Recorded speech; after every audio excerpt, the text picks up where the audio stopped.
अस्सलाम वालेकुम रहमतुल्लाहि व बरकातहू। उम्मीद है सब दोस्त बुजुर्ग भाई खरीद होंगे। अल्लाह पाक दी हज़ूर दुआ है कि मालिक सब नूं अपने हिफ्ज़ो अमान च रखे। दोस्तों मेरे चैनल ते न्यू जे तो चैनल सबसक्राइब कर दो, बैल आइकन दबा दो ताकि मेरी हर आने वाली वीडियो तमाम ही दोस्तों तक पहुँचती रहे।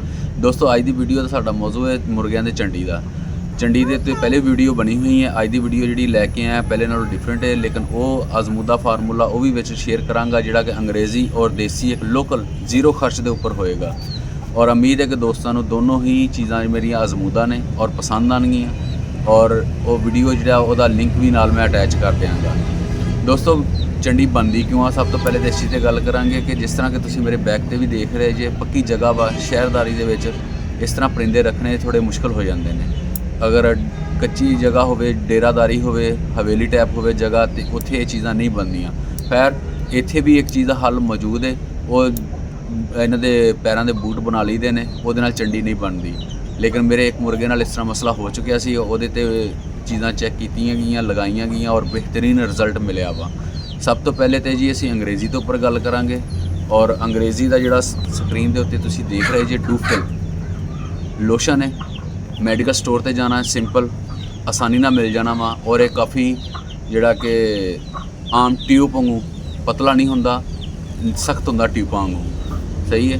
और वो लै आना वा मुर्गे के पैर जिहड़ा वा अच्छे तरीके नाल धो के साफ़ करके बिल्कुल गर्दो गुबार मिट्टी कट्टा बिल्कुल ऐन क्लीयर करके ते फिर और उस तो बाद जिहड़ा वा तुसीं लोशन लगा देना वा। लोशन लगाने तो बाद 10 मिनट तक घड़ी के टाइम नाल 10 मिनट मुर्गे नूं अपने हत्थ च रखना वा, ज़मीन ते नहीं करना। उस दे नाल ये होएगा कि जिहड़ा लोशन मिट्टी घट्टा नहीं लगेगा। और उस तो बाद 10 मिनट तो बाद तुसीं उहनूं कपड़े नाल साफ़ कर देना वा।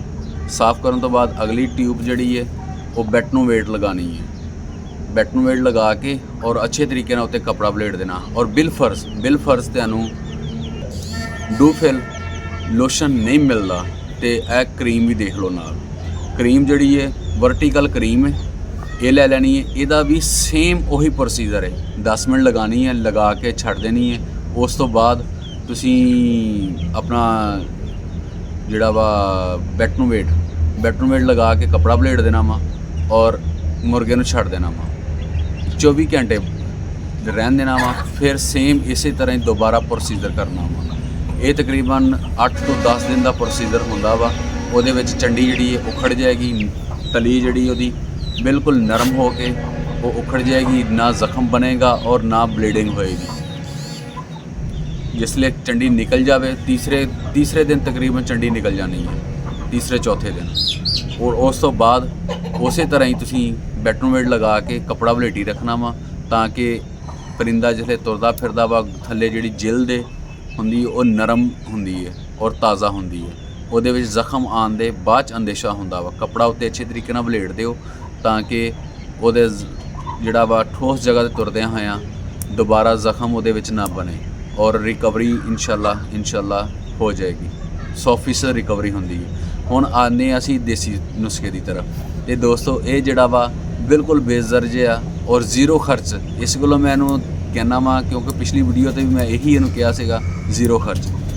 ग्रीस लवो जिहड़ी कि बैरिंगां नूं देई दी है, इतनी ग्रीस ले लो, लैके मुर्गे की तली ते लगा दो, तली ते ला के उत्ते कपड़ा वलेट दिओ अच्छे तरीके नाल, जिहड़ा कि मुर्गा चहलकदमी तुरदा फिरदा दौड़दा भजदा लथे ना। और ये जिहड़ा कर देना वा तुसीं, उस तो बाद उहनूं छड्ड देना वा डेली बेस ते दिन दे विच, बल्कि डेली नहीं, दिन दे विच 3, 4, 5 दफ़ा कपड़ा तुहाडा तर रहना चाहिए पानी दे नाल। तीसरे दिन चंडी निकल जाएगी, नाखन ना माड़ी जी तराशोगे तो वो जिन्ना भी विच होएगा ठोस हिस्सा वो बाहर आ जाएगा, ज़ख्म नहीं थल्ले होएगा। ये भी चंडी इसी तरह निकल के बाहर आ जाएगी। और उत्ते बाद च ग्रीस नहीं लानी, कुछ नहीं लगाना, सुक्का कपड़ा वलेट देना वा और छड्ड देना मुर्गे नूं। और इस दे नाल जिहड़ा वा कि चंडी है ये बहुत सारे मुर्गियां नूं मसले मसैल करदी। मुर्गा फाइट नहीं कर सकदा, मुर्गा क्रॉस नहीं कर सकदा, मुर्गा खुराक छड्ड दिंदा वा और उहदे नाल ਉਹਨੂੰ ਡੋਲ ਪੈਂਦੀ ਹੈ, तकलीफ ਦੇ ਨਾਲ बुखार हो ਜਾਂਦੇ ਨੇ, बहुत ਸਾਰੀਆਂ ਜਿਹੜੇ ਵਿਗਾੜ ਬਣਦੇ ਨੇ। ਜਿਸ ਤਰ੍ਹਾਂ ਹੀ ਤੁਹਾਨੂੰ ਇਲਮ ਚਾਵੇ ਮੁਰਗੇ ਦੇ ਵਿੱਚ ਹਲਕਾ ਜਿਹਾ ਵੀ ਲੰਗੜਾਪਨ ਮਹਿਸੂਸ ਹੋਵੇ, ਫੌਰਨ ਉਸ ਦਾ ਪਹਿਲੀ ਫੁਰਸਤ 'ਚ ਹੀ ਟ੍ਰੀਟਮੈਂਟ ਸ਼ੁਰੂ ਕਰ ਦਿਓ। ਉਮੀਦ ਹੈ ਕਿ ਦੋਸਤਾਂ ਨੂੰ ਵੀਡੀਓ ਅੱਛੀ ਲੱਗੀ ਹੋਗੀ। ਵੀਡੀਓ ਅੱਛੀ ਲੱਗੀ ਹੈ ਤੇ ਚੈਨਲ ਨੂੰ ਸਬਸਕ੍ਰਾਈਬ ਜ਼ਰੂਰ ਕਰਦੇ ਹੋਏ ਜਾਣਾ। ਖਾਲਿਦ ਮਹਿਮੂਦ ਨੂੰ ਇਜਾਜ਼ਤ ਦਿਓ। ਮਿਲਦੇ ਹਾਂ ਕਿਸੇ ਨਏ ਟੌਪਿਕ ਤੇ ਨई ਵੀਡੀਓ ਦੇ ਵਿੱਚ। तब तक अपना और अपने शौक़ का बहुत सारा ख्याल रखना। अल्लाह ने कहना।